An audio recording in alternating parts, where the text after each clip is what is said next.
Snow was still melting off Silvio Bellini's black wool coat when he stepped through the private side door near the wine cellar of the Greystone Mansion on Chicago's Gold Coast, a week early and unannounced. His dark hair still damp, the scar above his right brow catching the low light as his green eyes adjusted to the shadows. He'd cut the Detroit trip short because something had been gnawing at him for days, and all he'd wanted was to find his wife resting, to press his palm against the swell of her belly and feel their son kick, to apologize for being the kind of man who was always somewhere else. But his mother's voice reached him first, cold and precise, drifting from the study like frost creeping across glass, and what she said stopped him dead on the marble steps. Rosalind Bellini, silver hair pinned high, dressed in her usual smoke-gray silk, was telling the expectant mother in front of her that this child would never carry the Bellini name, not while she drew breath. And there stood Nova, 30 years old, chestnut hair loose around a face that had spent years staying calm through hospital emergencies. One hand gently protecting her swelling waistline, the other closed tight around a small brass compass pendant at her throat, the last thing her mother ever gave her before she passed. On the table between the two women sat an open envelope, a legal document marked in red, and a heavy fountain pen laid down deliberately, like a loaded gun waiting for a hand. Rosalind slid the paper forward and named a number large enough to make a woman disappear quietly. And Nova, a former emergency nurse who'd held dying strangers' hands without flinching, didn't raise her voice. She simply asked how many times the older woman had rehearsed this in front of her mirror. What neither of them knew, what Silvio himself didn't yet understand, was that the compass around Nova's neck wasn't just jewelry, and the name on that document wasn't the first name this family had tried to erase, and a truth buried under 30 years of silence was about to walk right through the front door. Because Nova hadn't married into this world by accident. And lately, she'd started asking questions no one wanted answered. Questions about a woman named Colette Marsh, a shuttered shipping company down at the harbor, and a photograph she wasn't supposed to find. Before we go any further, if a story about dignity, buried secrets, and a woman who refused to be erased is the kind of story you love, take a second to hit that like button, share this with someone who needs to hear it tonight, and subscribe so you never miss what comes next. Now let's step back inside that gray stone mansion, where a mother's cruelty and a quiet woman's courage are about to collide. And nothing in the Bellini family will ever be the same again. Silvio stood motionless for one more heartbeat on the marble steps. Then he set the suitcase down on the floor without a sound and strode forward, shoving the study door open with enough force to make it slam against the wall. The dry, brutal crack of impact making both women whip around. In that instant, every trace of color drained from Nova's face, but not because she felt relief at seeing her husband return. It was because of a shame so deep it hurt him more than any accusation ever could, as if she didn't want him to see her cornered like this. Rosalind, by contrast, only blinked once, then immediately put her flawless mask of composure back on, setting the pen down on the desk and smiling at her son as though he had just stepped into the middle of a peaceful Sunday afternoon tea. Her voice sweet as poured honey as she said, "He was home earlier than expected, and looked terribly tired after his trip." Silvio didn't answer his mother's gaze. His eyes moved slowly across everything on the desk, the opened envelope, the paper covered with harsh red marks,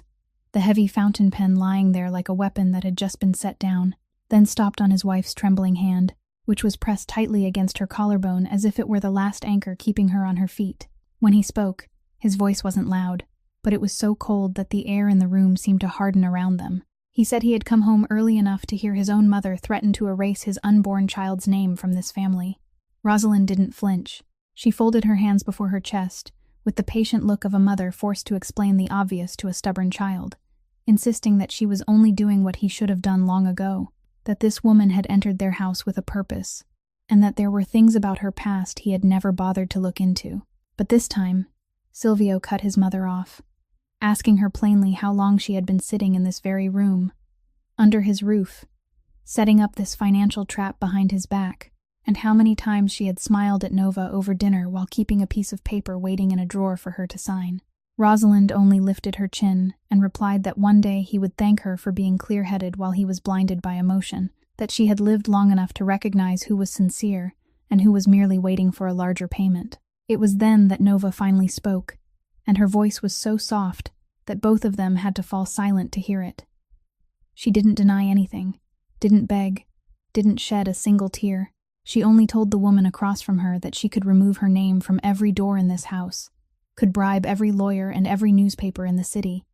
but she would never tear this child away from her, and that she had never, not even once, asked the Bellini family for a single dollar. Rosalind let out a dry laugh and slapped her palm against the glass desktop, making the pen roll slightly, accusing her of waiting for a much larger payout, a more worthy price for disappearing. Silvio looked at his mother as if, for the first time in his life, he was truly seeing her,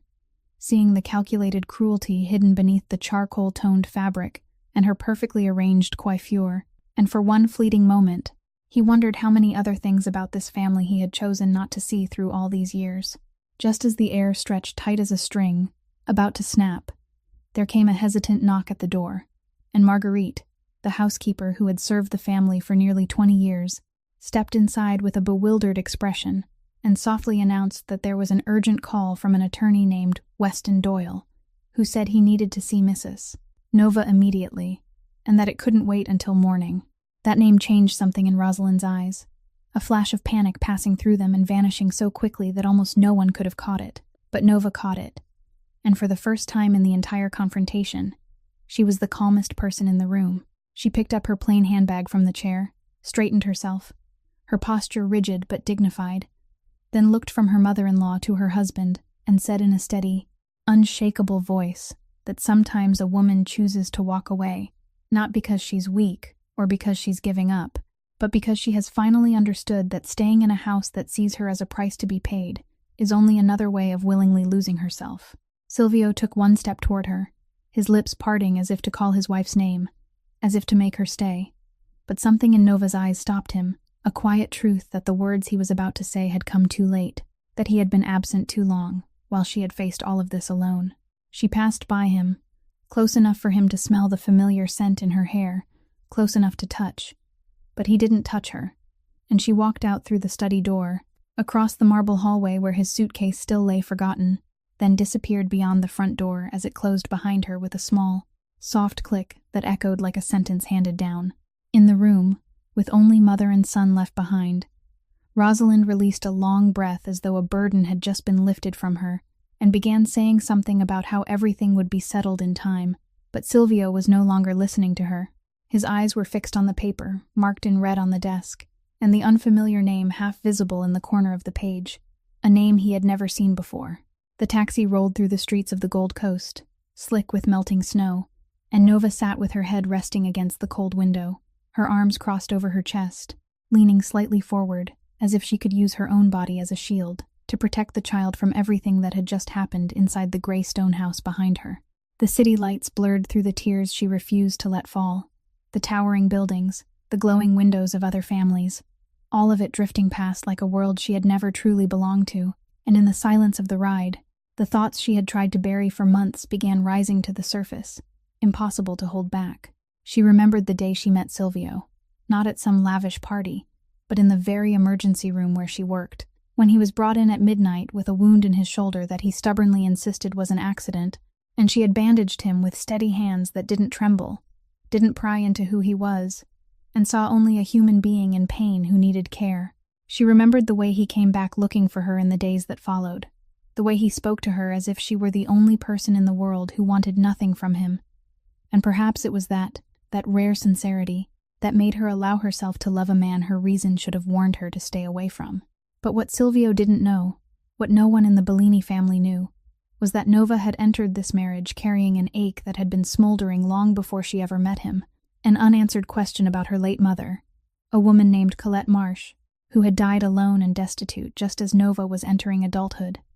leaving behind heavy silences that Nova was then too young to truly understand. For years, she had believed her mother was only an unlucky woman, a devoted accountant, crushed by life beneath debts and a broken heart, until the day not long after the wedding, when she accidentally came across a name in the old papers of her husband's family, a name she had heard her mother whisper during the final nights of her life, and from that moment on, the ground beneath her feet had never felt solid in the same way again. She hadn't told Silvio, and that silence now pressed on her chest more heavily than Rosalind's threat, because she knew that a woman carrying a man's child while secretly investigating his own family was not something easily forgiven.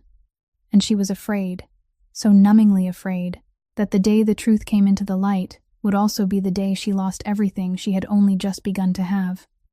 She loved Silvio. That was something she couldn't deny, no matter how hard she tried. She loved the way he placed his hand on her belly every night and whispered to their unborn child.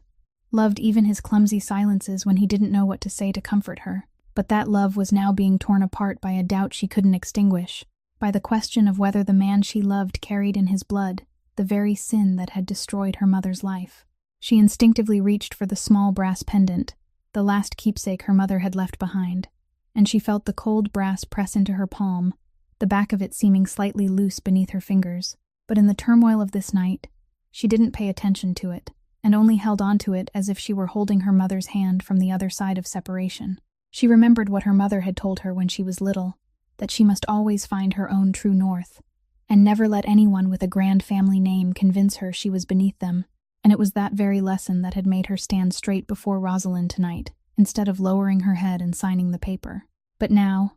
alone in the darkness of the taxi, she allowed herself to be weak for a moment, wondering whether her resilience was only another form of loneliness, whether searching for the truth about her mother was worth trading away the home she and Silvio had tried to build, and whether the child inside her would grow up in a family mended by the truth, or torn apart by that very truth. The name Weston Doyle echoed in her mind,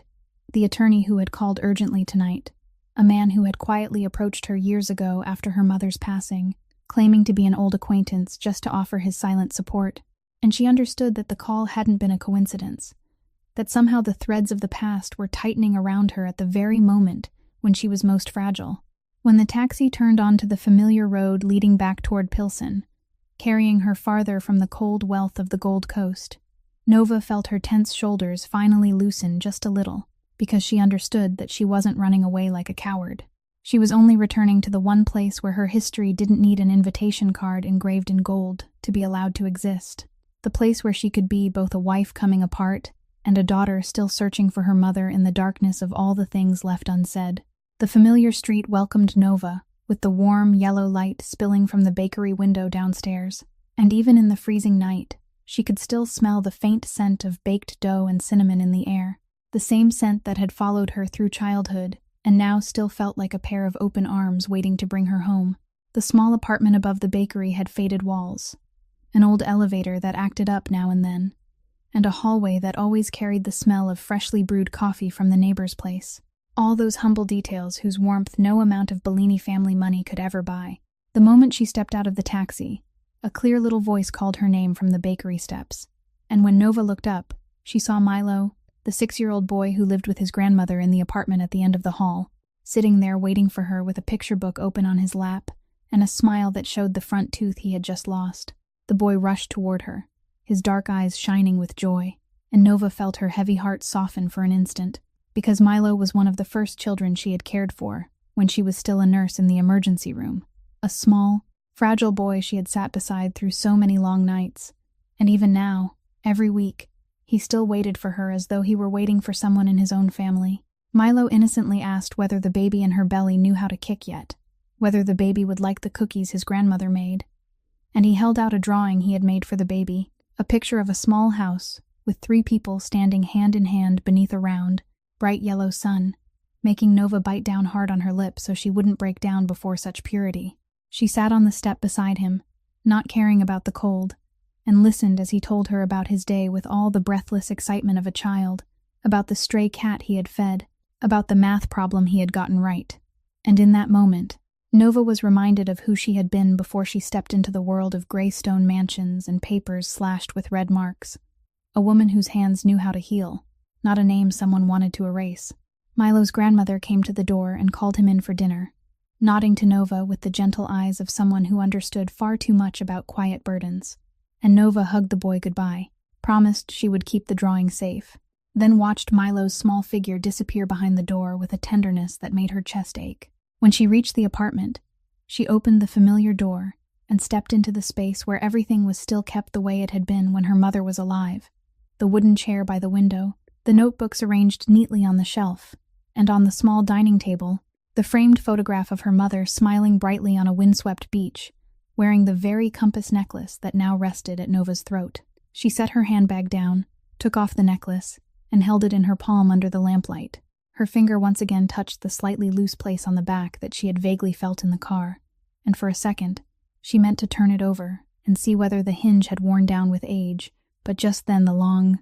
relentless day came crashing down on her shoulders like a wave, and she only pressed the necklace tightly to her chest, telling herself she would take it to be repaired another day, when her mind wasn't as tangled as it was tonight. She sank into her mother's chair, letting exhaustion seep into every fiber of her body, and for the first time since leaving the mansion, she allowed the tears to roll down her face, crying not because of Rosalind's predictable cruelty, but because of something far more painful. Because when Silvio stepped into that room, his love had arrived wearing the face of astonishment instead of certainty, as if he, too, had to weigh who she was, and that brief hesitation, fleeting as it had been, had cracked her heart in a way no threat ever could. She was sitting there, sunk deep in the loneliness of the silent apartment, when her phone buzzed with an urgent voicemail notification from Weston Doyle, left minutes after she had walked out of the mansion. Dialing in with a trembling hand, she listened to the old attorney's hoarse voice, heavy with a raw worry she had never heard from him before,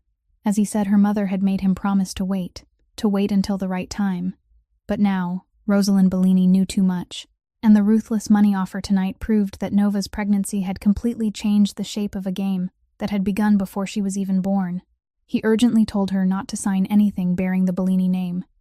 not even out of some misplaced tenderness for a husband who still didn't understand, and said they needed to meet first thing the next morning, because there were things about her mother that Nova finally needed to know,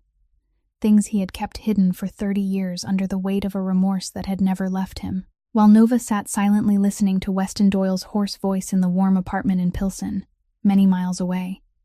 in the cold study of the gray stone mansion, Silvio still stood rooted before the paper slashed with red marks, his eyes fixed on the unfamiliar name, half visible in the corner of the page, a name that sounded like the name of a company, Marsh and Vessel, one he was certain he had never heard in all the years he had been raised to one day inherit the family empire. Rosalind was still saying something about how he would understand someday, that she did everything for him, but her voice began to falter when she realized her son was no longer listening, that his gaze had locked onto the paper in a way that sent a chill down her spine. Silvio reached for the document, and it was then that he noticed beneath it, carelessly hidden under a glossy magazine at the corner of the desk, a hard-covered file folder yellowed by the years, something Rosalind had clearly brought out in preparation for tonight's meeting, but had forgotten to put away in the confusion caused by his sudden appearance. He hadn't even touched it yet when Rosalind's hand shot out to snatch it back with a speed astonishing for her age, and that very frantic haste, that look in her eyes in that instant, told Silvio more than anything she had ever said, that whatever was inside this folder frightened her even more than the fact that he had overheard her threat moments earlier. He caught his mother's wrist, not roughly, but with such firmness that she couldn't pull free, and in a voice that had lost every trace of a son's warmth, he ordered her to let go, saying that if she had nothing to hide, there was no reason to fight over a stack of old papers. For a moment, mother and son looked straight into each other's eyes, and in his mother's gray eyes, Silvio saw something he had never seen in all his life. Not her usual cold authority, but the naked fear of a woman watching the wall she had spent so long building begin to crack. And it was that which made her trembling hand loosen. Silvio pulled the file toward himself, and Rosalind stepped back, her voice suddenly hurried and pleading in a way that was utterly foreign to the woman she was, saying there were doors that, once opened, could never be closed again, that he should trust her, and let the past sleep where it belonged. But Silvio opened the folder beneath the desk lamp, and what appeared before his eyes made his breath stop in his chest. Inside was a faded copy of an old birth certificate, pages of dense handwritten notes bearing the heading Marsh and Vessel, and one half of a photograph that had been torn in two. He picked up this first half of the photograph with fingers that had suddenly become clumsy, and in the yellowed image, he recognized a much younger version of a man whose face he had only seen once in his mother's oldest. Locked album Julian Vance, his mother's first love and the fiancé she was forced to abandon before marrying into the Bellini family, looking longingly toward the torn edge of the frame where someone had been cut out. Yet, right at the tear line, the unmistakable edge of a brass compass necklace was clearly visible, identical to the one Nova wore every day, the very necklace her hand had gripped tonight as though it were her last anchor. Silvio's head snapped up toward his mother, and in that moment, All the scattered pieces began to collide inside his mind. The way she had gone pale when she saw the necklace on Nova's throat earlier, the unnatural hatred she held for a woman who had never harmed anyone, the name Marsh and Vessel, and the terrified gaze she was now fixing on the photograph in his hand. He asked his mother, in a low and dangerous voice, who the woman in the photograph was, why Julian was standing beside her, and why she was wearing his wife's necklace. But Rosalind only shook her head, her lips pressed into a hard, straight line, refusing to answer even a single question. Silvio set the photograph down on the desk and stepped closer to his mother, and for the first time in his life, he spoke to her in the cold voice he used in rooms where people didn't dare defy him. He said that for all these months, she had sat in this house calling his wife a gold digger, an opportunist, a woman with no trustworthy past, while she herself was the one hiding an entire vault of erased history beneath the glossy magazines on her own desk. Rosalind still said nothing. She only stood there with her hands clasped so tightly together they had gone white, and her silence, the silence of a woman who had decided she would rather carry a secret to the grave than admit it, was the fullest answer Silvio needed. An answer confirming that the dark-haired woman in the photograph was not some accidental stranger, but a link in a truth this entire family had worked to bury long before he was old enough to ask questions. It was late at night when Nova finally ended the call with Weston Doyle, and the old attorney's hoarse warning still echoed in her mind. Don't sign anything. There are things about your mother you need to know. 30 years of remorse that has never stopped aching. She couldn't bring herself to sleep on the small sofa. And after hours of tossing and turning, listening to the old elevator groan and the footsteps of residents coming home late in the building, she sat up and walked to the bookshelf where her mother had once kept the things most precious to her. For a long time, she had known about the sealed envelope hidden behind her mother's notebooks, a letter Colette had left for her daughter, but Nova had never been brave enough to open it because she was afraid of what it might contain,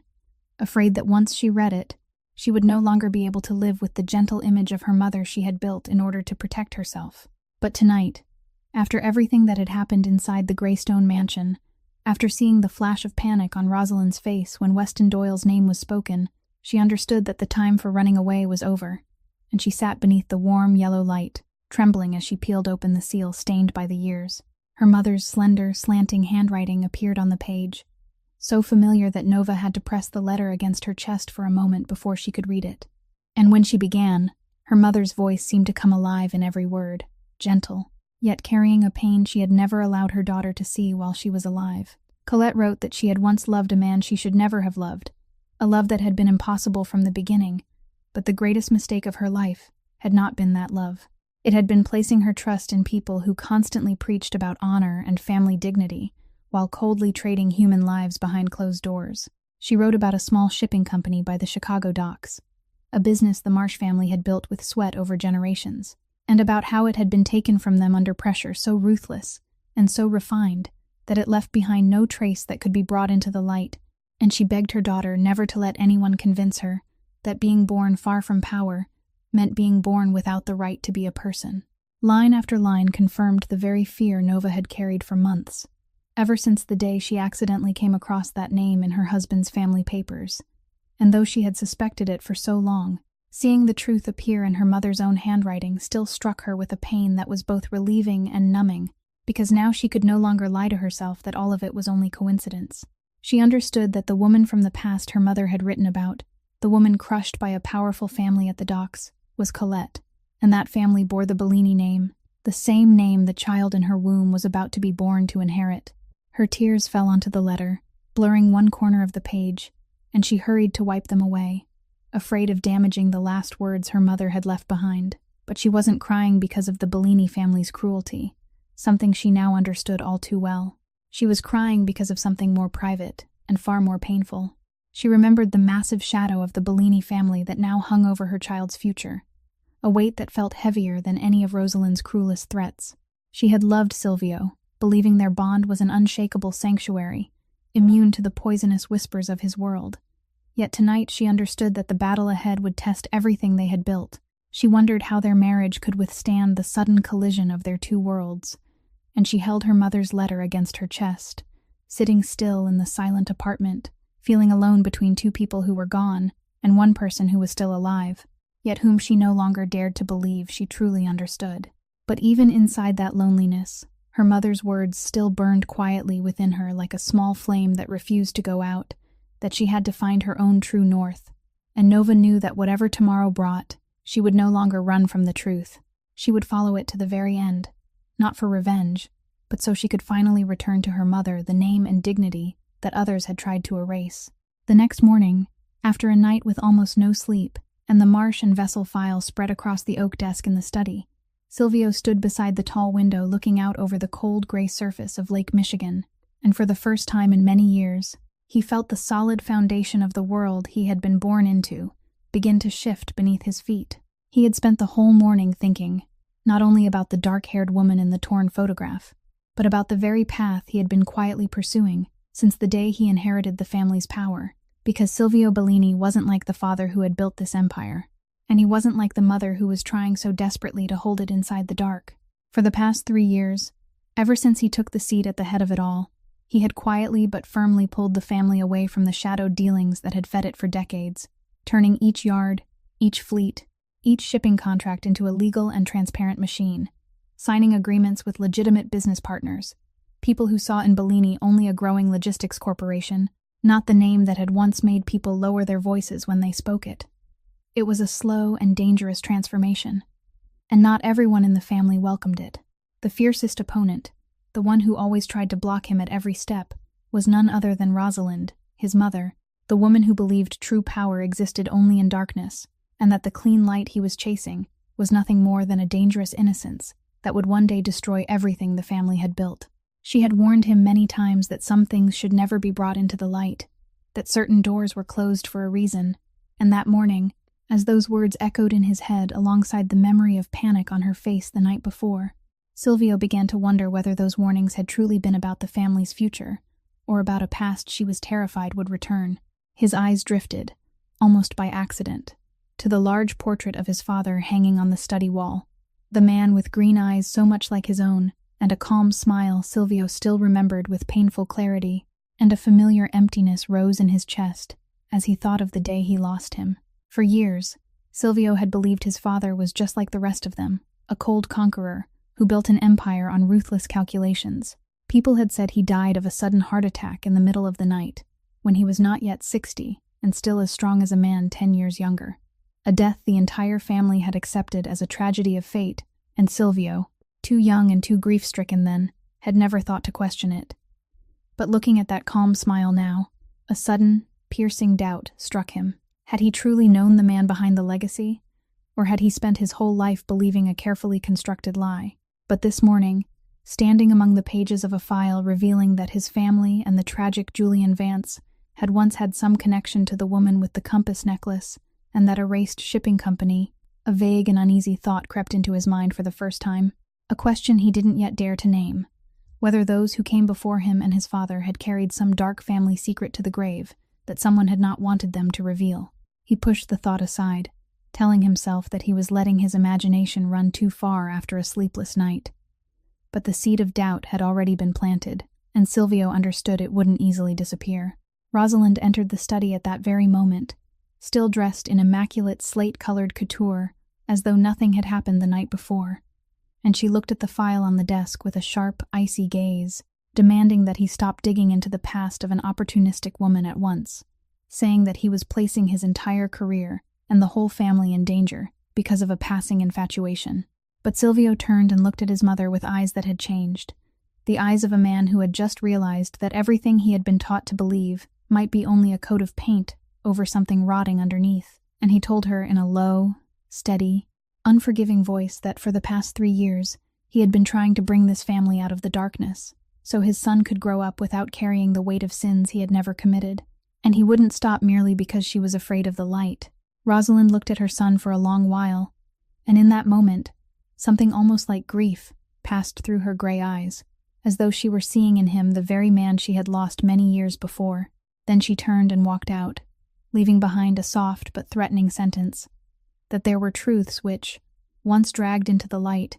would burn even the one searching for them, and Silvio remained alone in the study, feeling the shadow of the family whose name he carried pressing down on his shoulders more heavily than ever before. That afternoon, instead of going to the office as usual, Silvio drove the dark car himself down to the old docks on the south side of the city, following the address he had traced from the handwritten notes in the file, and he stopped in front of an administrative building that had long since been abandoned, its windows boarded over, the marsh and vessel sign so rusted and peeling that it was almost impossible to read. The cold wind blowing in from the lake carried the smell of brine and rusted iron, and Silvio stood there for a long while, looking at the corpse of an enterprise his family had swallowed many years before, feeling a vague unease rise inside him as he thought that the very fleets and yards that had built the wealth he inherited might have been raised on the foundations of ruined places like this one. He was about to turn away when a hoarse voice spoke from behind him, and when he turned, he saw an older man with silver hair and a worn protective coat, a man who introduced himself as Bruno Alcott, the person hired to look after this abandoned property all these years, someone who had once worked as the dock manager here back when the place was still alive with ships coming and going. When Silvio mentioned the name, Marsh, something changed in the old man's eyes, a flicker of caution as he recognized the expensive suit and the family name this young man carried. But when Silvio said he had come not to threaten anyone but to learn the truth, Bruno sighed and invited him into the small guardroom, where he brewed a pot of strong black coffee. He told Silvio about the old days, about how the Marsh family had built this shipping company with their own hands and their own decency, about the way they treated the longshoremen like family, paying fair wages even through slow seasons, and about a woman named Colette, whose name made his voice soften with affection every time he spoke it. Bruno said Colette wasn't anything like anyone's idea of an opportunist or a threat, but a kind and resilient woman, an accountant precise down to every number, yet always the first to defend the workers who had no voice, the one who still brought bread and hot coffee down to the docks for the night shift during the bitter cold of winter. Silvio sat in silence and listened, his fingers tightly tracing the rim of his porcelain mug,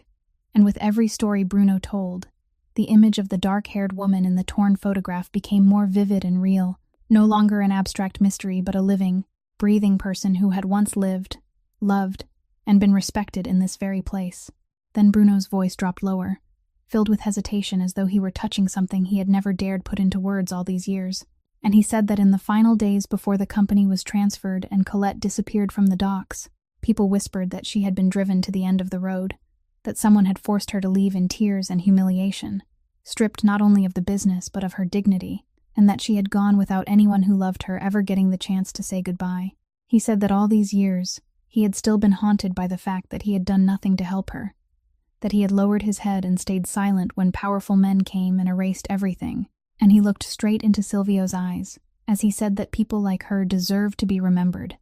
not wiped out of history as if they had never existed. Every word from Bruno fell on Silvio like drops of acid eating through the shell he had lived inside all his life, and a deep, suffocating shame rose in his chest, a shame that wasn't his alone but belonged to an entire bloodline, as he realized that the wealth he had grown up inside, the lavish parties, the warm rooms, the prestigious university degree, all of it might have been paid for with lives like Colette's, decent people crushed so his family could rise. He thanked Bruno in a hoarse voice, and before leaving, he stood in silence a little longer before the ruined building, looking at the rusted sign as though he were looking at an unnamed gravestone, and for the first time in his life, Silvio Bellini felt that the name he carried wasn't a source of pride but a burden, a debt he didn't yet know how to repay.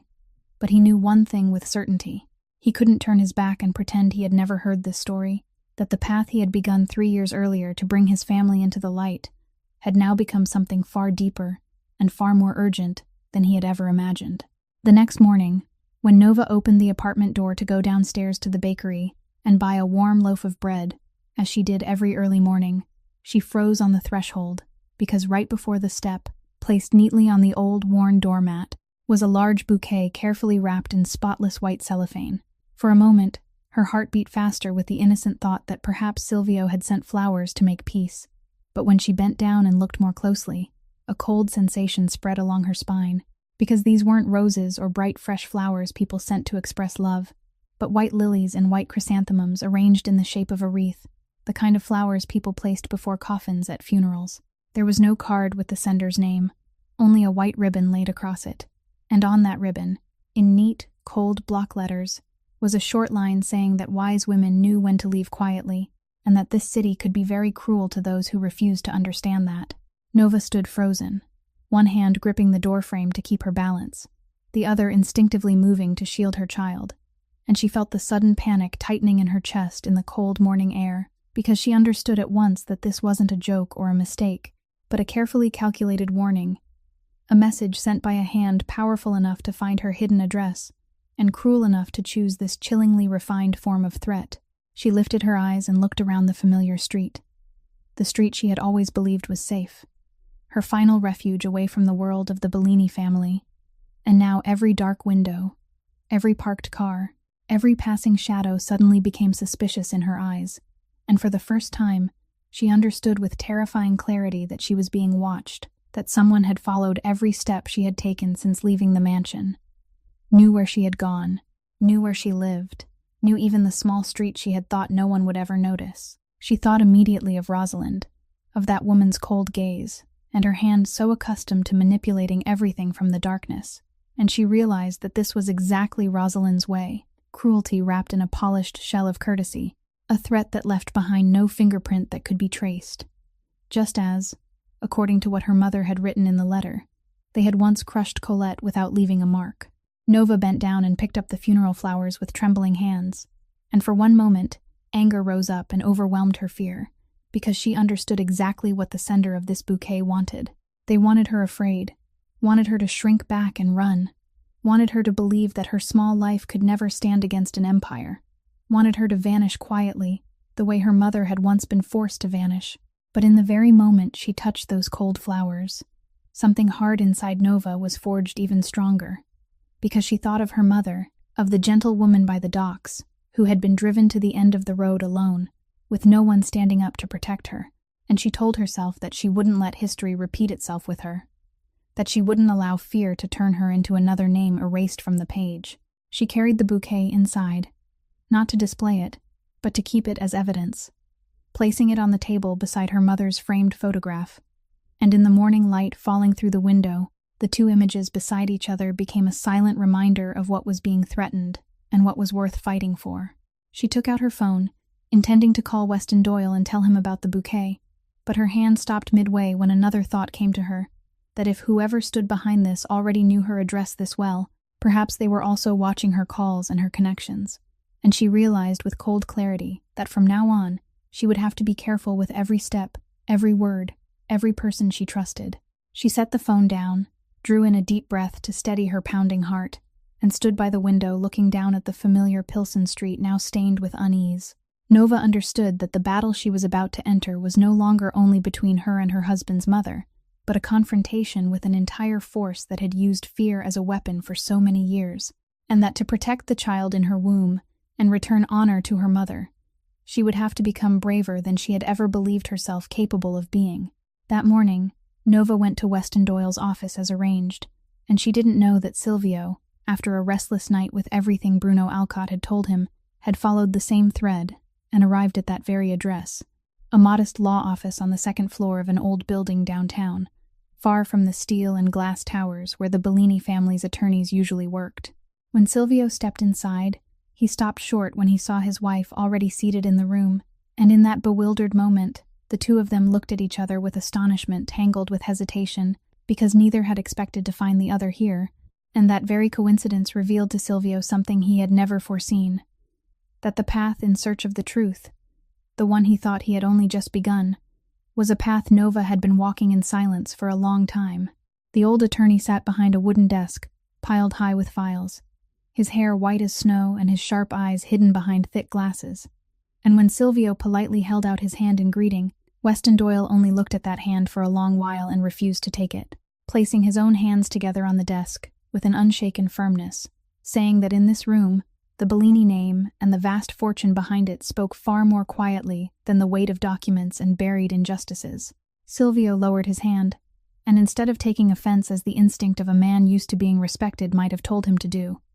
he accepted that coldness as something he deserved, pulling out a chair and sitting beside Nova, without daring to look directly into her eyes. Weston opened a thick folder with worn edges, and in the steady, hoarse voice of a man who had lived too long with a secret, he began laying before them the entire history of Marsh and Vessel, telling them how a small but steady shipping company, built by the Marsh family, had been taken over by the Bellini Empire many years earlier, through a chain of refined schemes. Loans arranged only so they could later be called in, contracts deliberately broken, and relentless pressures that slowly drained a healthy enterprise until it was forced to sell itself for a pitiful price. He said Colette Marsh had been the indirect heir to that company, and that her signature, giving up every right, had been obtained under deeply murky circumstances, when she had been completely isolated, pushed into poverty and despair until she had no real choice left. A signature that, according to Weston,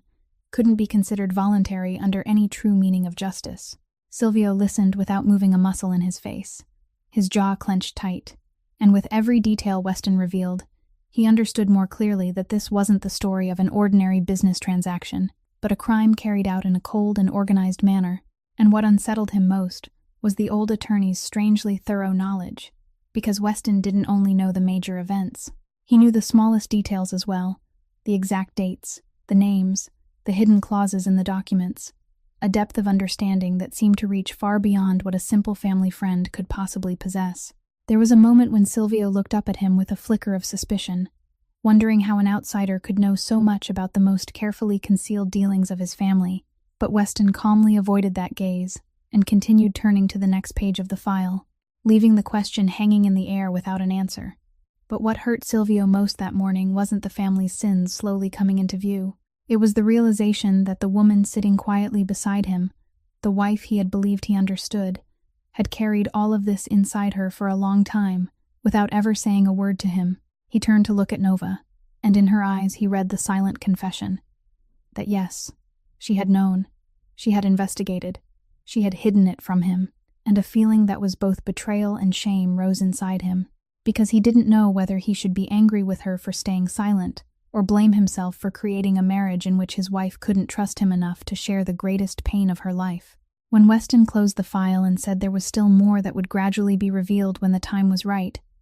Silvio walked out of the office with an invisible but cold distance between him and Nova, a thin crack newly formed in the trust between them, and the two of them stood in silence on the sidewalk beneath the gray Chicago sky, close enough to touch yet as far apart as two people who had just realized they had both been carrying the same secret in completely different ways, and that to mend the distance between them, they would have to pass through much more than the truth about the past. That afternoon, while Nova sat in a small cafe on a quiet corner near Pilsen, and find some way to mend the cold distance that had just opened between them, her phone began vibrating again and again, with a flood of urgent notifications, and when she opened the screen, her whole body went cold as she read the sensational headline, spreading at dizzying speed across the gossip sites that fed on the private lives of Chicago's upper class. The article was signed by Delphine Kerr, a well-known writer famous for covering scandals among the rich, and it painted a carefully staged and vicious story describing the young pregnant wife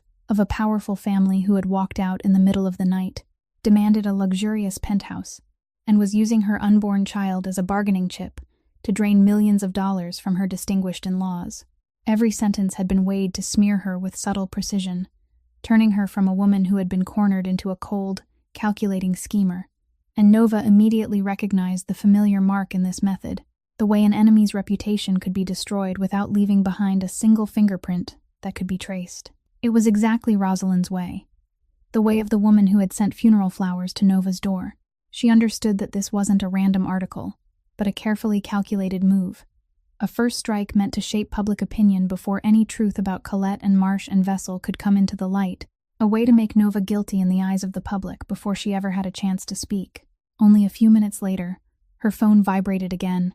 this time with a call from Silvio, and when she answered, she heard in his voice an anger boiling so fiercely he could barely contain it. He said he had just received a series of panicked messages from his communications advisors, that he knew exactly who was behind this, and that he would call every newsroom at once, would use every ounce of power and every connection the Bellini name possessed to crush the article and the person who had written it. Nova heard his hurried footsteps, heard him ordering someone to prepare the car, and she understood that he was on the edge of an impulsive act that could destroy everything. So she drew in a deep breath and, in a calm but urgent voice, told him to stop, not to call anyone, not to do anything right now. Silvio went still on the other end of the line, unable to understand why his wife was stopping him from protecting her,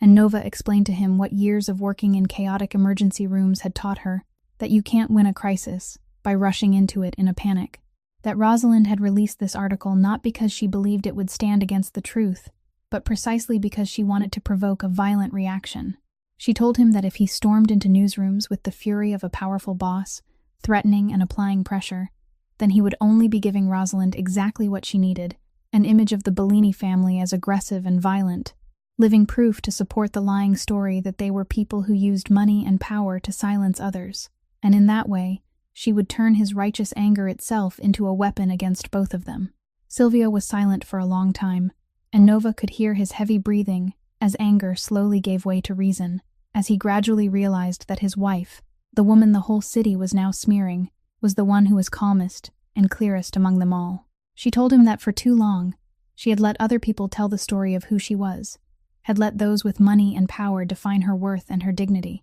and that she wouldn't do that one more time, but the way she would fight back would not be with power or threats, but with the one thing Rosalind and the world she belonged to could never counterfeit, the bare truth from Nova's own mouth. When she ended the call after Silvio reluctantly agreed not to act until he saw her, Nova sat silently in the small cafe, looking out at the cold gray street beyond the window, and a decision slowly took clear shape in her mind. A decision so simple and so bold that even she felt her heart beat faster. She would speak for herself,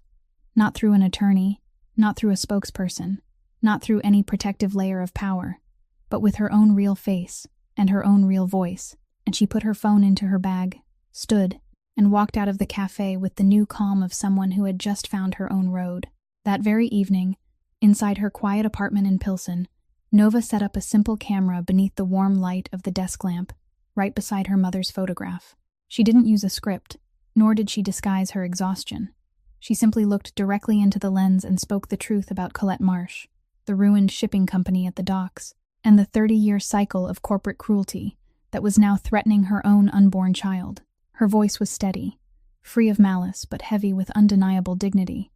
as she laid out the facts that the Bellini family had spent decades trying to bury. When she finished, she uploaded the video directly to the public domain, refusing to let money or power gatekeep her story any longer. The internet did the rest. 2 days after the video spread across the city, Milo came up to Nova's apartment in the late afternoon with his grandmother, who brought her a box of cinnamon cookies fresh from the oven and a pot of hot coffee, the simple, earthy kindness of neighbors who had come to see her as family. While Milo's grandmother sat talking with Nova at the small dining table, the boy wandered around the room, looking at the familiar objects, and his curious eyes stopped on the compass necklace Nova had taken off and placed on the bookshelf beside her mother's framed photograph, the brass face glinting beneath the lamplight and filling him with delight. The boy turned back and asked Nova if he could look at the necklace, and Nova smiled and nodded, because she trusted him and knew that the clear curiosity of a child never carried any malice. So she let him hold the necklace carefully in his small hands, examining the tiny compass needle and the faded engravings on the brass face. Milo turned the necklace this way and that with fascination, watching the compass needle move, asking Nova whether the needle really pointed north, and she was about to explain it to him when, as he passed the necklace from one hand to the other, his small, clumsy fingers let it slip, and it fell to the wooden floor, striking the boards with a dry little click. The boy immediately panicked, his dark eyes widening with guilt, apologizing in a flustered rush as he bent down to pick up the necklace. But Nova gently reassured him that it was all right, that it was only a small accident, and she wasn't angry, and she bent down beside him to pick it up with him. But when Nova lifted the necklace, she realized that the impact had knocked loose the back piece she had felt moving slightly for so long whenever she touched it, the part she had meant to have repaired so many times but had kept putting off, and now it had sprung open to reveal something she had never imagined. A tiny hidden compartment concealed behind the compass face, an empty space she hadn't known existed in all the years she had worn this necklace close to her body. Nova's heart began pounding as she saw that inside the secret compartment was something folded with extraordinary care and precision. A thin piece of paper yellowed by the years, rolled tightly and tucked into the narrow space, with the tenderness of someone who had wanted to hide it from the entire world. Milo's grandmother, sensing the change in the air, gently called the boy back to her so Nova could have the quiet she needed, and Nova shakily placed the necklace on the table, using the tip of her finger to ease the fragile paper out of its hiding place, moving with the greatest care as if she feared it might crumble in her hand. When she unfolded it beneath the lamplight, she realized it wasn't a letter, but something much smaller and far more mysterious, a slip of paper bearing numbers and symbols in her mother's familiar handwriting, along with a short line hinting at some hiding place, a coded clue Colette had deliberately hidden in the most private place she could find, right inside the piece of jewelry she knew her daughter would always wear close to her. Nova sat frozen. In that moment, all the scattered pieces collided in her mind with a breathtaking clarity.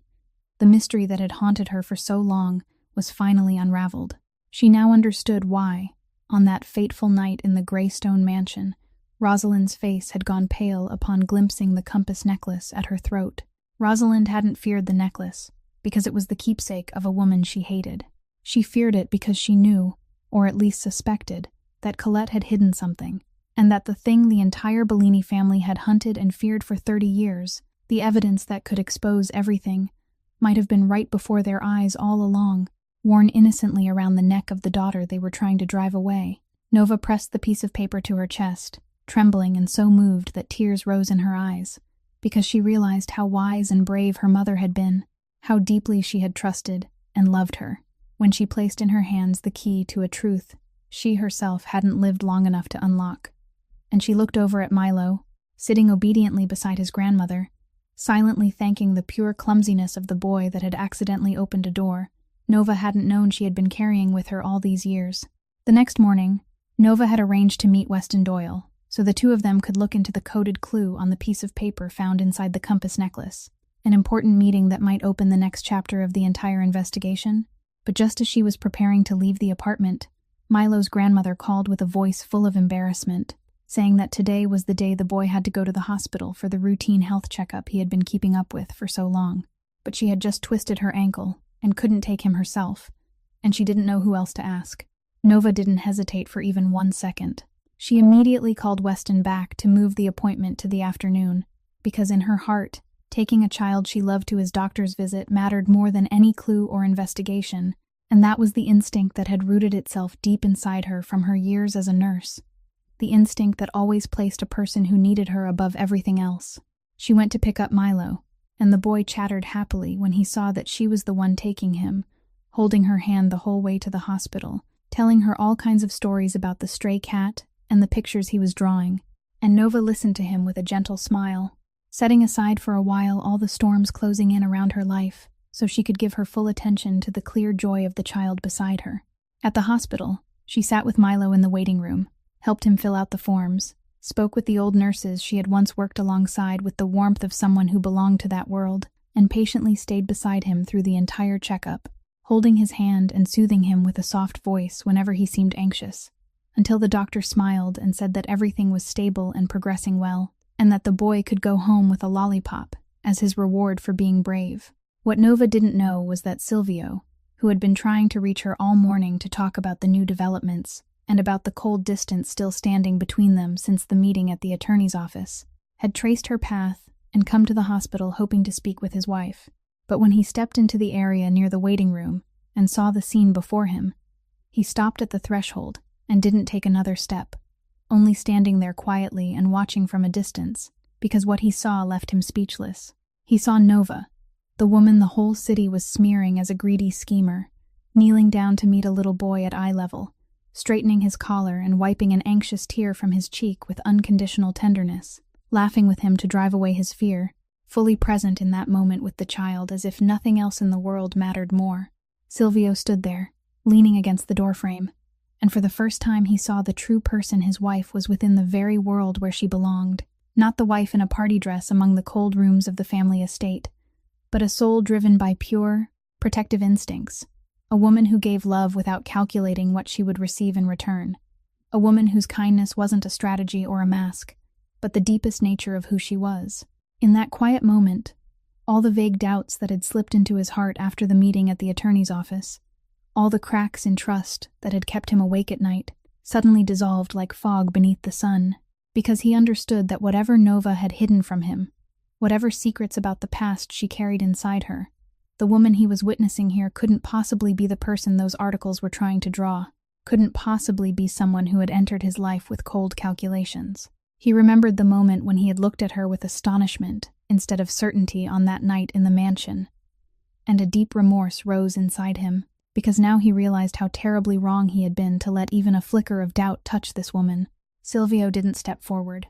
didn't interrupt the sacred moment between Nova and the boy. He only quietly stepped back and left the hospital in silence, carrying with him a new understanding and a strengthened resolve that he would never allow himself to doubt her again, and that when the right moment came, he would tell her everything his heart was carrying, would confess his blindness, and beg her for the chance to become the man she and their child deserved to have. A few days later, while the wave of public reaction to the video had still not settled, and the name Colette Marsh was still being spoken everywhere, Nova received a call from an unknown number, and on the other end came the trembling, broken voice of an elderly man who introduced himself as Ambrose Fletcher, someone who had once served as financial advisor to the Bellini family for many long years. He said he had watched her video, had heard her speak Colette's name, and that the name had awakened in him something he had tried to bury for 30 years, a burden of guilt he could no longer carry with him to the grave, and he asked to meet her somewhere discreet, a small, quiet bar tucked away in a hidden corner of the city, a place no one in the Bellini family's circle ever visited. Weston Doyle had warned Nova to be extremely careful and advised that Silvio shouldn't be present at this meeting, to preserve the objectivity of whatever Ambrose might reveal. And so, in the late afternoon, Nova stepped into that dim little bar, where old wooden tables sat silently beneath pale yellow lights,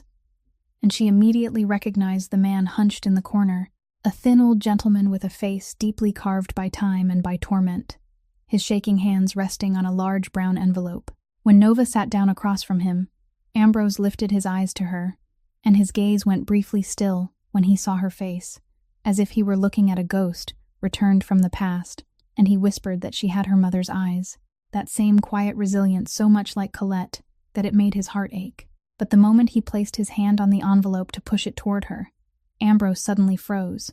his hand trembling as he pulled it back, and he lowered his head and whispered that he couldn't, that he was old now, that the people in the shadows of that family still had power, and he was afraid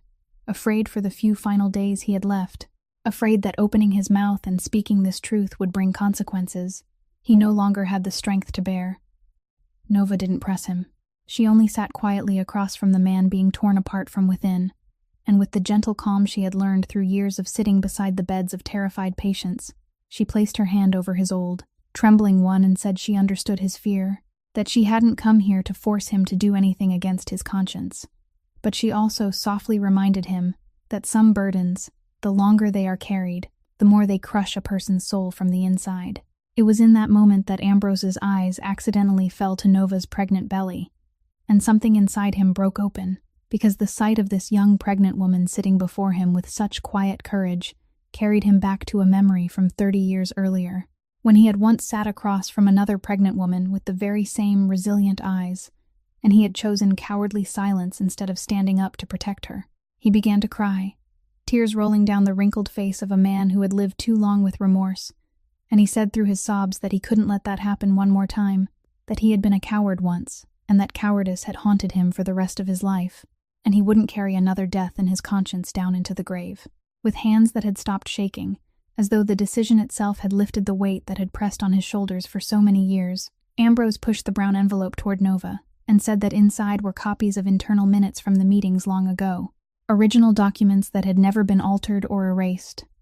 documents he had secretly kept all these years as a kind of insurance for his conscience, pages that recorded exactly what had been discussed and decided behind closed doors about the fate of Colette Marsh and her company. Nova took the envelope with trembling hands, feeling the weight of the papers inside as if it were the weight of an entire truth buried for 3 decades, and she looked into the tear-filled eyes of the old man before her, seeing in them not only fear, but also the deep relief of a soul that had finally dared to face its own mistake.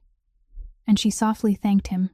not for the documents, but for the courage he had found again at the most important moment. Nova was about to open the envelope to look at the documents inside, when Ambrose gently placed his hand on it to stop her, saying that before she read what was written there was something he needed to say with his own mouth, something no page of paper could ever express, and his voice sank into a heaviness that made it seem as though he was preparing to set down a stone he had carried on his shoulders his entire life. He said the story of Colette Marsh wasn't simply the story of a company being taken over, or a woman being driven to the end of the road by debt. It went far deeper than that, And it was far more painful, because her mother had once been loved, and the man who loved her had been Julian Vance, the man your mother-in-law, Rosalind, had loved fiercely in her youth before she was traded into the Bellini Empire for power. Julian Vance was a man entirely outside the Bellini bloodline, an innocent merchant who only wanted a simple life with Colette. He was the only man Rosalind ever truly cared for. He said it hadn't been a passing affair or an act of exploitation, but a real love, deep and fierce. A love that crossed every boundary of class and every calculation of power, and that the man had loved Colette with all his heart, in a way he had never loved anyone else, sparking a lethal jealousy in Rosalind, who could not bear to see her former love find pure happiness with another woman. But that very love had become the seed of tragedy, because when Colette discovered the hidden wrongdoing in the way the Bellini family had seized her family's company, when she began asking questions and trying to expose the truth, she became a threat. The people who held power in the shadows couldn't tolerate, and one name rose above the others as the person most determined to remove her. Ambrose stopped, his shoulders trembling. Then he finally spoke the thing he had kept buried for 30 years, that at the time Colette was forced to sign away everything and vanish from the city in loneliness and humiliation. She had not been alone at all. She was carrying a life inside her. She was pregnant, and that tiny life was Nova, the woman sitting before him now. The words fell into the stillness of the bar like silent thunder, and Nova felt as if the ground beneath her had collapsed, her breath caught in her chest, because in that horrifying moment, a terrible truth rose before her in all its cruelty, an eerie mirroring between her mother's fate 30 years earlier and her own fate now. She realized she was repeating every step her mother had taken. A pregnant woman being pressured by a powerful family to sign a paper giving everything up and disappear so she wouldn't stain their distinguished name. And the person who had sat in the gray stone mansion, pushing the paper toward her, with the pen laid down like a loaded gun. That powerful woman might well have been the same person who had done something similar to her mother 30 years before. Nova raised a hand to cover her mouth, her whole body trembling as the final pieces locked into place inside her mind, as she understood that what was happening to her wasn't a random coincidence, but the deliberate repetition of a crime, a brutal cycle staged by the same hand across 2 generations, trying to erase 2 defenseless mothers to be simply because they dared to stand straight and refused to vanish in silence. Ambrose looked at her with tear-filled eyes and said that was exactly why he couldn't stay silent any longer. Because when he watched her video and realized she was pregnant, he had seen the whole old tragedy repeating itself before his eyes, and he couldn't bear the thought that history would happen again, that one more brave woman would be crushed in the same way while he sat still and watched,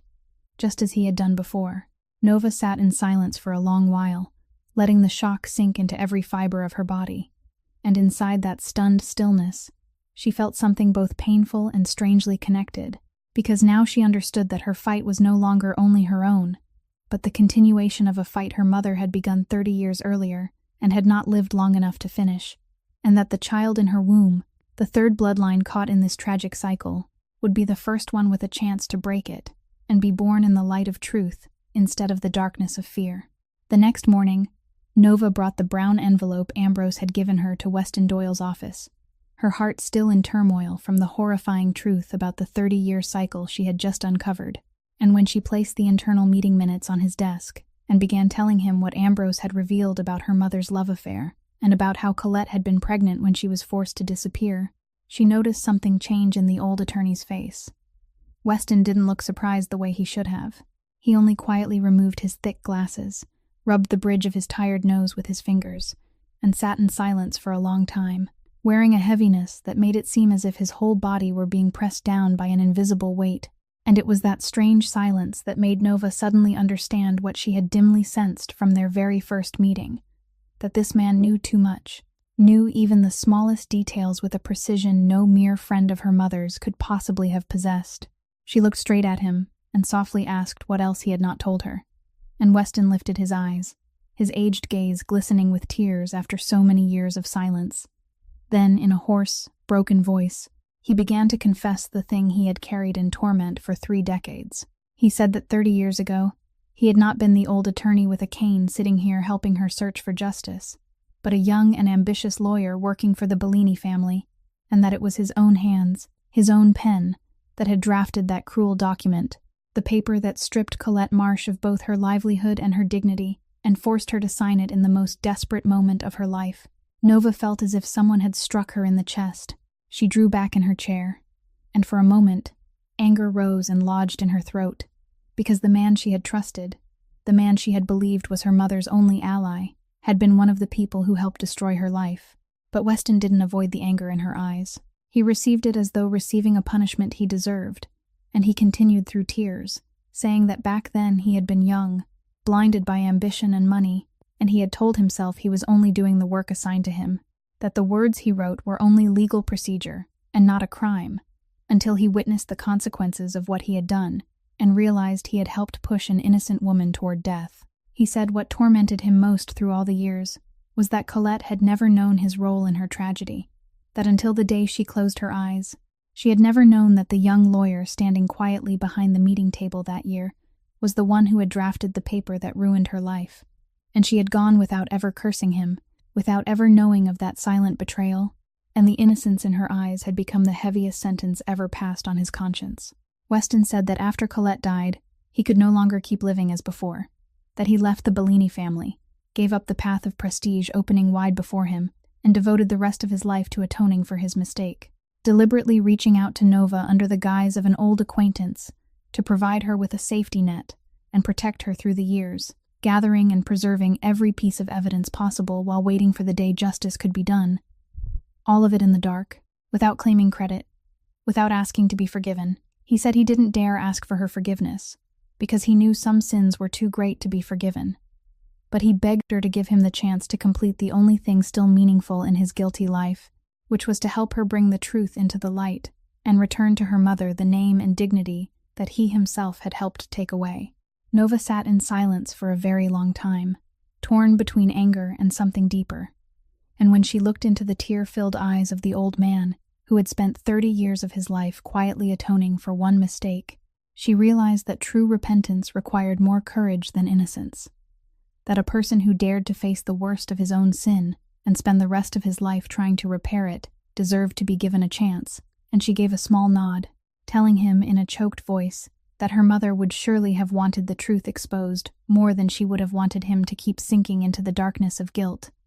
and that Nova chose to trust him, not because the past could be changed, but because the future could still be saved. That night, as Silvio sat alone in the study with the internal meeting minutes Nova had shared with him, trying to arrange in his mind everything he had just learned about his father's love, about the brutal cycle that had stretched across 30 years, his phone rang, and Rosalind's name appearing on the screen made him hesitate for a moment before answering. His mother's voice came through the line, and at once he recognized the familiar tone she used whenever she was preparing to strike, with a carefully calculated psychological blow, that dangerously sweet voice, soft as velvet but hiding a blade inside. And she began by saying that she knew he was digging too deeply into matters that should have been left alone,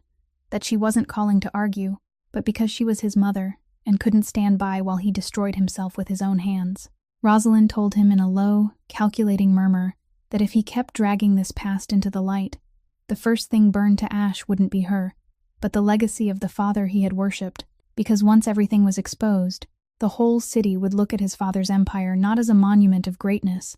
but as a house built on corruption, and the Bellini name, the name generations had bled to build, would become a symbol of disgrace on everyone's lips. She continued tightening the psychological vice, saying that he thought he was fighting for justice.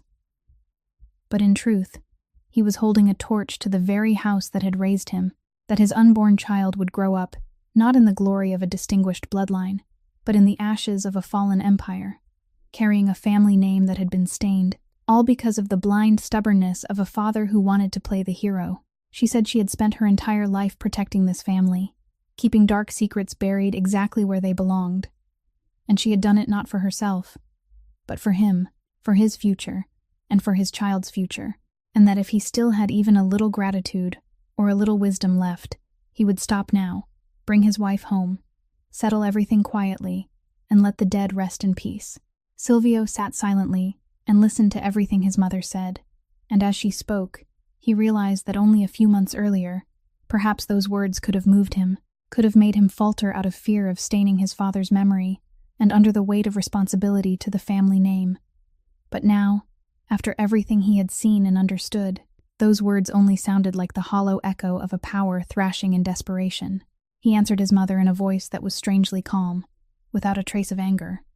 only with the certainty of a man who had finally seen everything clearly. He said she was mistaken if she thought his family's memory would be destroyed by the truth, because a man like Julian Vance, who had truly loved and been prevented from protecting the woman he loved, deserved compassion more than condemnation, and that the only thing that had truly disgraced the Bellini name wasn't that pure love, but the crime committed to tear it apart. He told her that the problem had never been Nova, had never been his father, had never been the past she feared so deeply, but her own inability to defeat a woman who had never wanted to fight, a quiet woman who possessed a dignity that all the money and power of the Bellini family could never buy. Rosalind fell silent on the other end of the line, and inside that silence, Silvio could feel the cold fury rising within her, but he didn't let it shake him. He went on, saying that for the past 3 years, he had tried to bring this family out of the darkness, and now he understood that path could never be completed, while a buried crime still rotted the foundation of everything. He stood, walked to the window, and looked out at Lake Michigan, black beneath the moonlight, and with his final words before ending the call, he told his mother that he had made his choice, that he wouldn't handle this in the way of darkness as she wanted, wouldn't use power to silence or threaten or arrange things quietly, but would pull everything into the light, whatever the price might be, because he wanted his son to be born into a family brave enough to face the truth,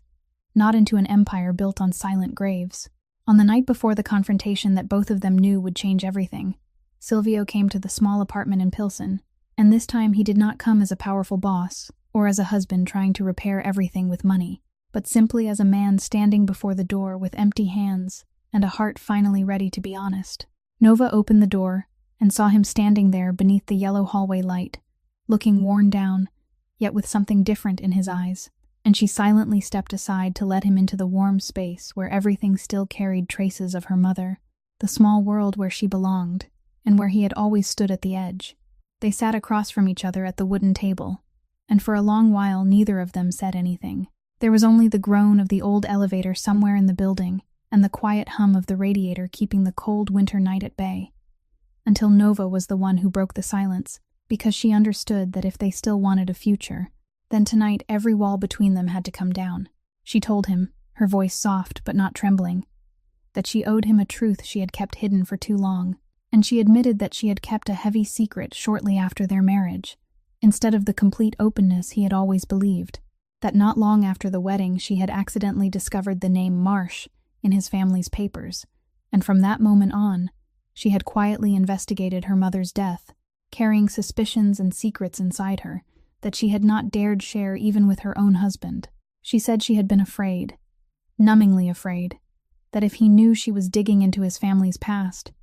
he would think she had used him, that her love was only a disguise for revenge, and that fear had kept her silent, even as that silence was killing their marriage from the inside. Silvio listened to every word without interrupting, and when she finished speaking, he did not look angry or betrayed as she had feared. Instead, he lowered his head for a long time, then lifted it again with reddened eyes, and he said that he was the one who needed to apologize. He confessed his blindness, that for all these years he had lived inside the world of his family without once truly looking at its shadows, that he had been too occupied with running the empire and taking those distant trips while leaving her alone to endure his mother's cruelty, that he had been the kind of man who was always somewhere else at the exact moment she needed him most. He told her about the moment he had stood silently at the hospital doorway and watched her care for Milo, and about how that very moment had driven every doubt from his heart, had shown him who she truly was more clearly than any explanation ever could, and he said he didn't need her to prove her love, because he had seen it in the way she lived, in her boundless empathy, in the quiet courage with which she faced an entire empire. Nova felt the tears she had held back for so long finally slide down her face. Not tears of pain, but of a deep relief, because for the first time since everything had begun, she no longer had to carry the weight of the secret alone, and she reached across the table to take his hand, feeling the familiar warmth she had thought she was about to lose. They sat together like that for a long time in the silent apartment, speaking of her mother, of his father, of the brutal cycle they were about to break together, and of the child soon to be born who would become the beginning of something entirely different. And inside that honest conversation, The cold distance that had risen between them since the meeting at the attorney's office slowly dissolved, replaced by a new and stronger bond, the kind that can only be forged when two people dare to show each other the weakest and most wounded parts of themselves. Before he left, Silvio placed his hand on her pregnant belly and whispered to their unborn child that he would be born in truth, and Nova looked at him, understanding that whatever tomorrow brought, they would face it together as a real family, with no more secrets, no more walls, only two people who had chosen to stand on the same side in the fight to reclaim dignity for the people they loved. Early the next morning, before the confrontation took place, Nova and Silvio sat together decoding the small piece of paper Colette had hidden in the secret compartment behind the face of the compass necklace. And as they followed the numbers and symbols written in her mother's careful handwriting, they realized that it was pointing them toward an old safe hidden inside a personal property storage warehouse. The Bellini family had long since forgotten a safe that, according to Silvio, had once belonged privately to his father, and that no one had been allowed to touch after his death. The notes revealed that Silvio's father had secretly given Colette these coordinates, a desperate final act to ensure she could one day claim the truth if something ever happened to him. This proved that the secret alliance between her and Silvio's father had been far deeper than they had imagined, rooted not in romance, but in his profound guilt and a desperate wish to protect her from his family's greed, that the man must have trusted her enough to share even his most private secrets, and that somehow Colette had deliberately left this clue for her daughter, as if she knew that one day the truth would need to be found there. With Weston's help, since he still kept the papers allowing access to the storage warehouse, they went there and opened the old safe, thick with the dust of time, and inside, among yellowed financial documents and a few personal keepsakes, Silvio found something that seemed to stop his heart, an unposted letter written in his father's own handwriting, addressed to Rosalind, the definitive proof that locked their investigation into place. With trembling hands, he laid his father's final words alongside the evidence they had gathered, staring at the long-buried truth of Colette Marsh and Julian Vance that now stood absolute and undeniable, ready to shatter the family's cruel myth once and for all. As his eyes scanned the faded ink, each line gradually unraveled the reality about the patriarch he thought he knew. In that letter, the man who had once stood at the head of the Bellini family was not a cold conqueror, but a human being torn apart by conscience and love, a father trying to repair a terrible crime his family had committed. His father wrote that he could no longer live with the guilt of what Rosalind and the family had done to Colette Marsh and to her family's company, that he had decided to return everything, to give Marsh and Vessel back to its lawful heirs, to publicly reveal the whole truth about how the family had seized it, even if doing so destroyed the reputation and the empire he had worked so hard to build, because, he wrote, no fortune was worth trading for a person's soul. He wrote of Colette's ruin with a deep guilt and remorse that made Silvio choke up,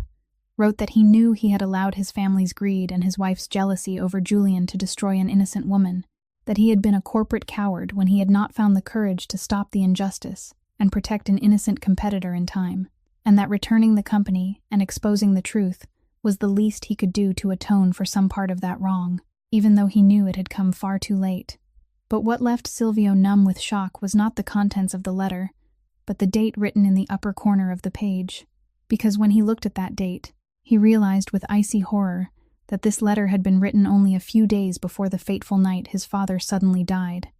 the night the whole family had accepted as a heart attack delivered by fate. Silvio's whole body went cold as the final pieces clicked into place inside his mind, as he realized that his father had died right before the moment he intended to make the truth public and return everything, that a healthy man had suddenly fallen exactly when he became the greatest threat to those who wanted the secret kept buried. And that coincidence was so cruel, he could no longer believe it was only chance. He did not say aloud the thought taking shape in his mind, the terrible suspicion that his father's death might not have been as natural as everyone had said. But when he lifted his eyes to Nova, she had already read all of it in his gaze, and she gripped his hand in silence, sharing this new and horrifying grief with him. Silvio sank down beside the old safe, holding his father's unfinished letter against his chest, and for the first time since he had been a little boy, he let the tears fall, mourning the father he had only now truly come to understand, a man who had tried to do what was right, and perhaps had paid for that courage with his own life. And inside that choking grief, something in Silvio was forged into steel, because now the battle tomorrow was no longer only about restoring Colette's dignity or protecting Nova. but about completing the unfinished wish his father had not lived long enough to fulfill. About finally bringing into the light the truth he had been ready to sacrifice everything to expose. The showdown was held inside a vast warehouse by the docks, only a few blocks from the ruined building of Marsh and Vessel, a place Silvio had deliberately chosen because he wanted the truth to be exposed on the very ground where the crime had begun, on the land that had witnessed the collapse of an honest family. In the cold, echoing space of the warehouse, chairs had been arranged in rows, and one by one, the most important people entered, the elders of the Bellini family with stern faces and searching eyes, and alongside them the legitimate business partners whose relationships Silvio had worked so hard to build over the past 3 years, investors and heads of respected transportation corporations, who had seen in Bellini only a logistics empire rising cleanly into the light. Nova sat in the front row in a simple, pale dress, her mother's compass necklace worn proudly at her throat, and she radiated a deep calm that no one in the room could mistake for weakness, one hand resting protectively over her pregnant belly, as if she wanted her child to witness the moment when the truth was finally brought into the light. Rosalind entered last, slowly and regally, removing her soft leather gloves with her familiar arrogance, and she swept her eyes across the room with a contemptuous smile, asking in a cold voice whether the running of the family had now been replaced by a cheap emotional performance staged by an unstable pregnant girl, trying to use disdain to seize control from the very beginning. But Silvio did not allow her to continue. He stood in the middle of the room with the calm of a man who had prepared for this moment with his whole heart, and he began to speak, not in the voice of a boss giving orders, but in the voice of a son who had finally dared to look directly at the truth about his own family. He declared to everyone present that they had been summoned here today to face a crime that had been buried for 30 years, a crime committed by the Bellini family itself. And then he called his first witness forward. Ambrose Fletcher, though his body was frail and his hands still trembled, walked into the center of the room with the help of his cane, defying the fear that had weighed on him for 3 decades, and in a broken but clear voice, he recounted the whole truth of what had happened inside closed rooms long ago, about how a cold decision had been made to crush an innocent woman and steal her family's livelihood. A murmur spread through the warehouse, the family elders beginning to shift uneasily, and a few voices rose in protest. One elderly man shot to his feet, pointed at Ambrose, called him a traitor, and tried to lunge forward, but Silvio's guards quietly stopped him and guided him back to his seat without letting anything go too far. And Silvio, his gaze so firm that the entire room gradually fell silent. Then Weston Doyle stepped forward, and as the man who had once drafted those sinful documents with his own hands, he placed on the table at the center of the room all the unaltered internal minutes Ambrose had preserved, papers recording the shadowed transactions, the loans arranged so they could later be called in, and even the chilling marginal notes saying that Colette Marsh needed to be forced to leave permanently before the transfer could be completed. The legitimate business partners began passing copies of the documents from hand to hand, and Nova could see their faces changing little by little, from doubt to horror, as they realized that the empire they had trusted and tied their names to had been built on a foundation of crime that dark. Then came the moment Silvio had been waiting for. He looked to Nova, and she stood, unclasping the brass compass from her throat and laying it on the table alongside the unposted letter of Silvio's late father. There was no need for dramatic gestures. The authority of the handwriting spoke for itself. Before the stunned eyes of the assembly, the legacy of the late patriarch was laid bare, revealing a definitive command to return the company and expose the truth. As the letter of the family's founder, a man the elders had once feared and worshipped, was read aloud, a stunned silence fell over the room.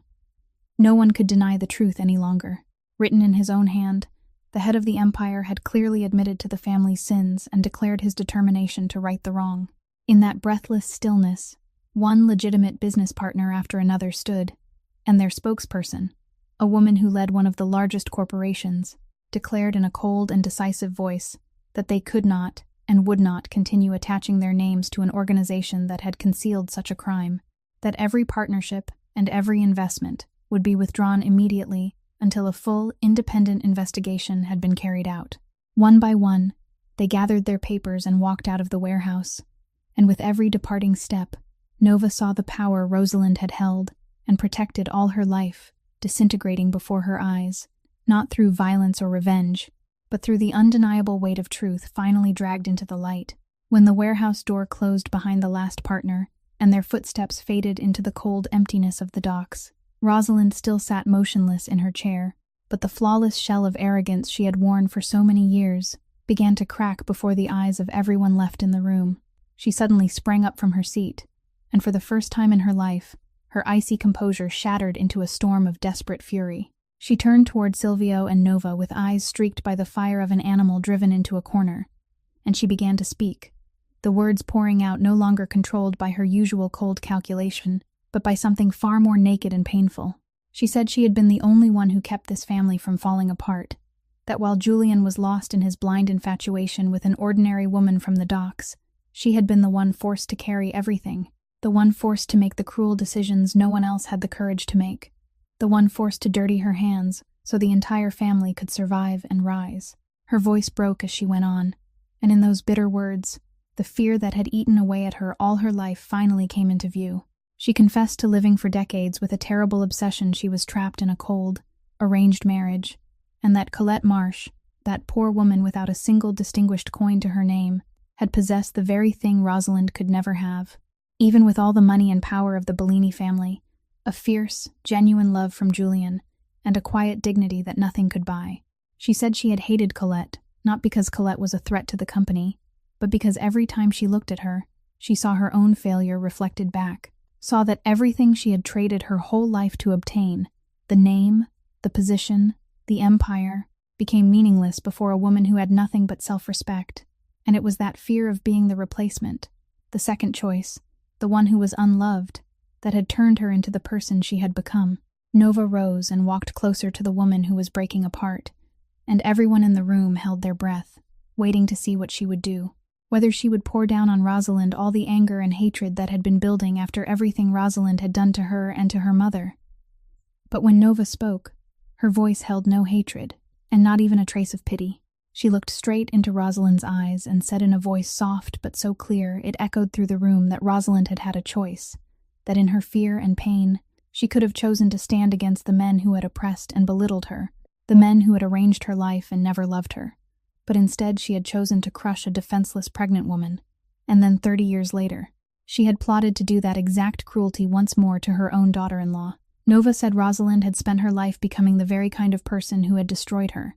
and that was the greatest tragedy of all, that she could have broken the cycle but chose to continue it, could have found compassion for a woman suffering the same fate but chose cruelty instead. And she said she wasn't standing here to judge Rosalind's soul, but she would never again let her take away her mother's dignity, or anyone else's. Rosalind staggered backward, her face deathly pale, and in that moment, she no longer looked like a terrifying and powerful matriarch, but only like an old and lonely woman facing the collapse of her entire life. One of the family elders, his voice trembling with outrage, spoke up and suggested that this matter had to be settled the family way, in darkness, to protect the Bellini name, hinting at the brutal methods the underworld still used to erase problems. But Silvio snapped around and cut him off in a steel-hard voice that allowed no argument. He declared before everyone that there would be no more darkness, no revenge, no bought silence, no other crime committed to cover old crimes, that this matter would be brought into the light and resolved through real justice, not the laws of the underworld. And he looked straight at the elders, bowing their heads, and said that if the value of this empire had been built on a buried injustice, then it had been rotten for a long time, and wasn't worth protecting for even one more day. In the days after the confrontation, as news of the partners' withdrawal and the independent investigation began to spread, Nova received a call from Delphine Kerr, the very reporter who had once written the article smearing her under Rosalind's orders, but this time the woman's voice had changed, sweet and softened, full of the false remorse of someone who had sensed that the wind had shifted. Delphine asked to meet Nova, saying that she had realized her mistake and now wanted to atone by writing an article exposing the whole truth, and she hinted that if Nova handed over the documents and evidence in her possession, she could turn Rosalind Bellini into someone the entire city would spit on, could destroy that woman's reputation completely, could ruin her name and leave her unable to lift her head ever again.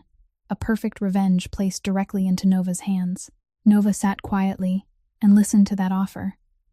And for a moment, she felt its temptation,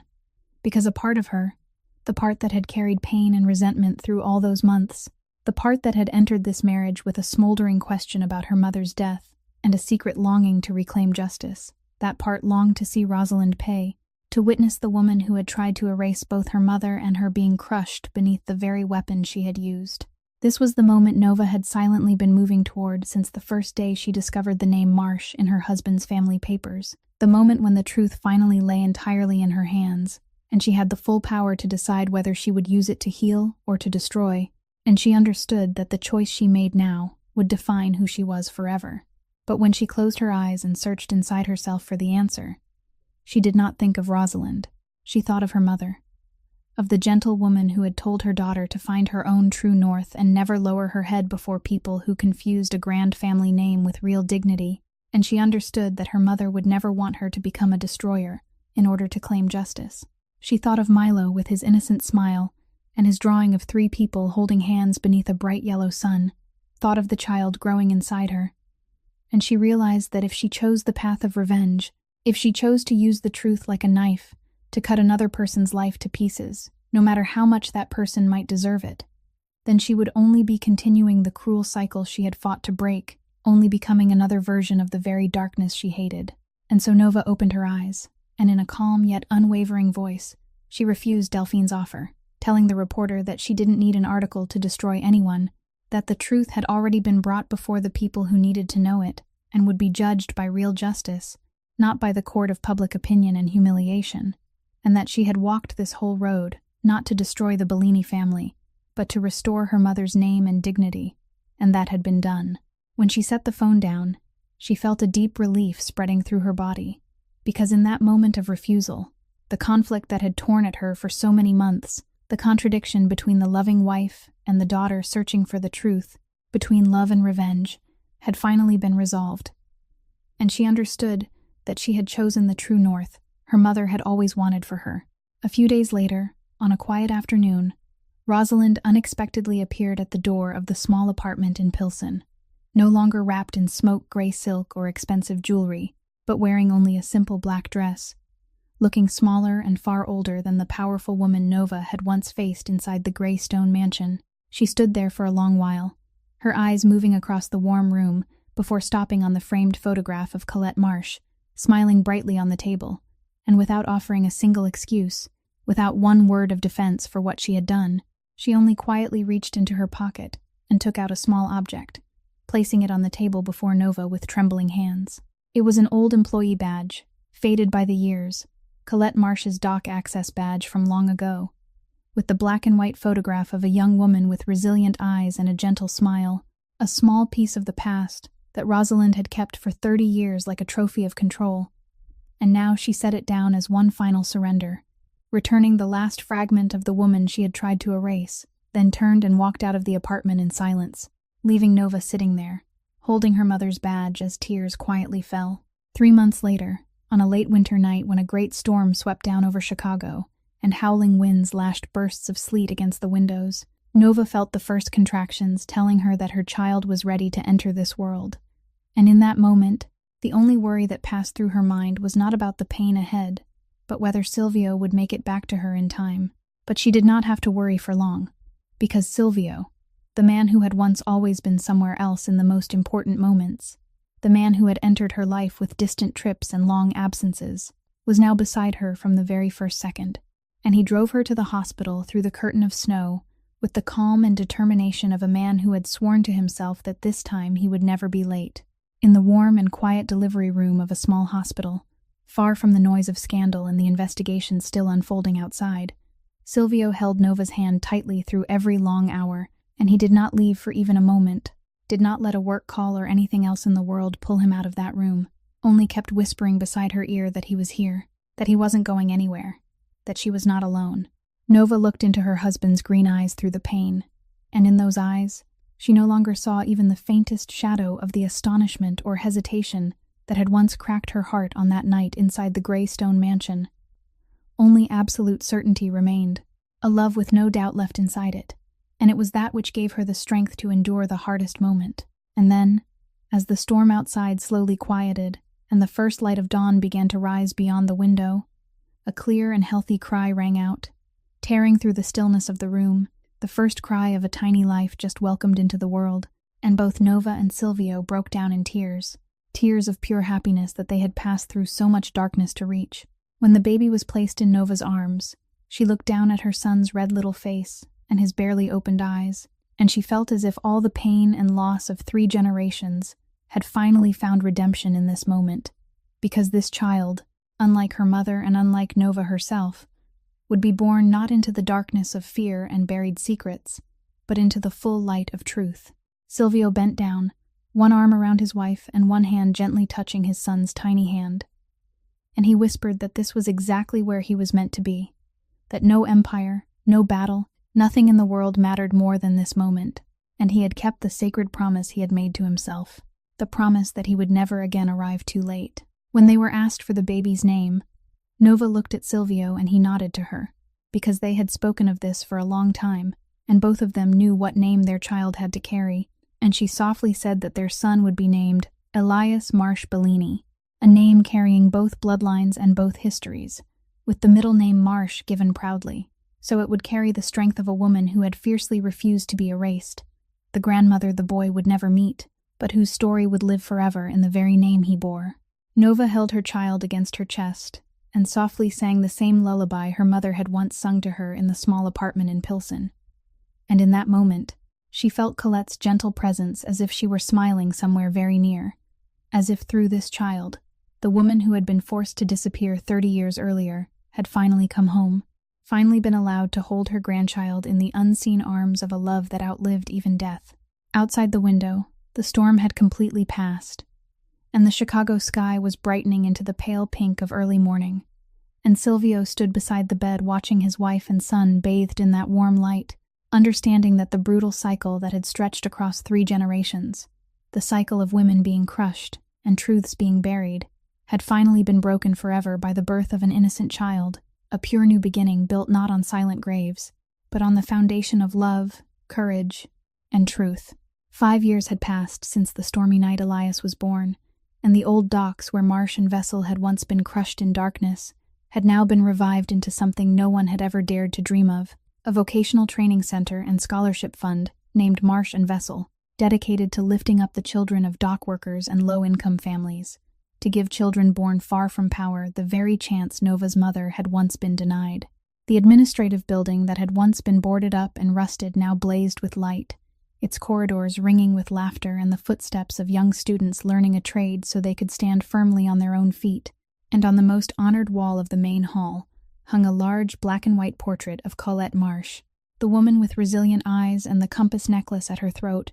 placed where everyone could see and remember her. Nova walked through the sun-filled main hall, holding the small hand of her son Elias, now 5 years old, with green eyes exactly like his father's, while Silvio followed behind carrying a stack of files and the coat the boy had forgotten, and the 3 of them stopped before the memorial wall, where Elias looked up, pointed at the portrait, and asked his mother if that was the grandmother he had never met. Nova knelt down to meet her son at eye level, gently touched the frame, and explained to him in a tender voice that his grandma Colette had left him a powerful story, a story so he would never feel small before anyone, and that no matter how wealthy people might be, they never had the right to look down on another person's dignity. That day marked the opening ceremony for the newly expanded scholarship program, and Nova had deliberately chosen to hold it not with glittering red carpets, but with a warm gathering of students, teachers, and working people. And among the first students to step forward and receive that scholarship was an 11-year-old boy with a radiant smile whom Nova recognized at once. It was Milo, the little boy from Pilsen, now grown strong and full of dreams. He ran to Nova and threw his arms around her with the gratitude of a child who had never forgotten the gentle protector of his earliest years. And when he stepped onto the stage to receive the fund's first scholarship, Nova looked at him with swelling pride, understanding that the healing embrace she had offered years ago was now spreading outward into new and beautiful things. As the ceremony concluded, Nova and Silvio stood in the private office,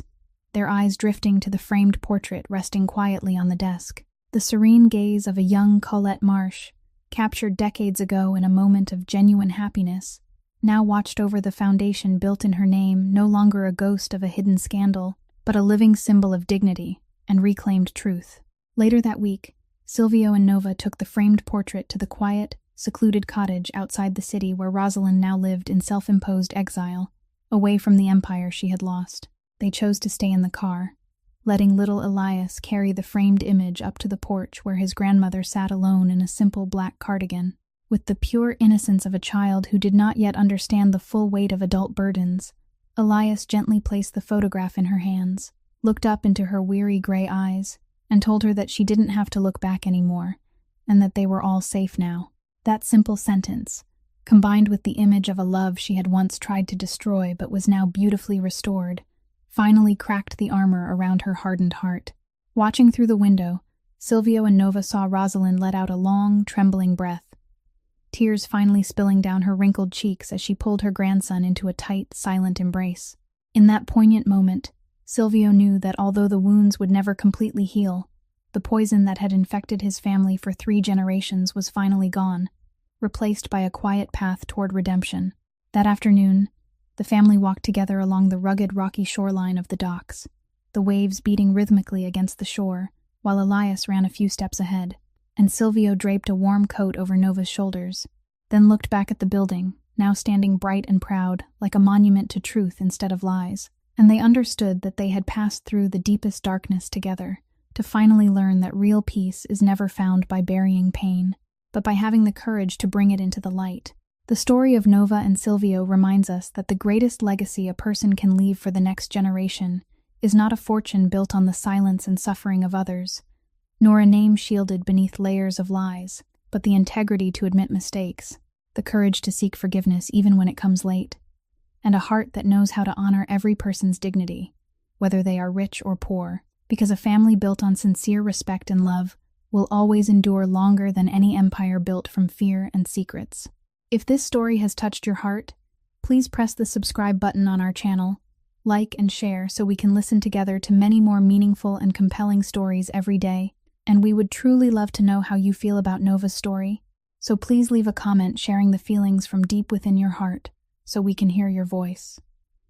Thank you for taking the time to stay with us until the very last lines. We wish everyone listening to this story good health, a joyful life, peace, and love every day. Goodbye for now, and we'll see you again in the next videos.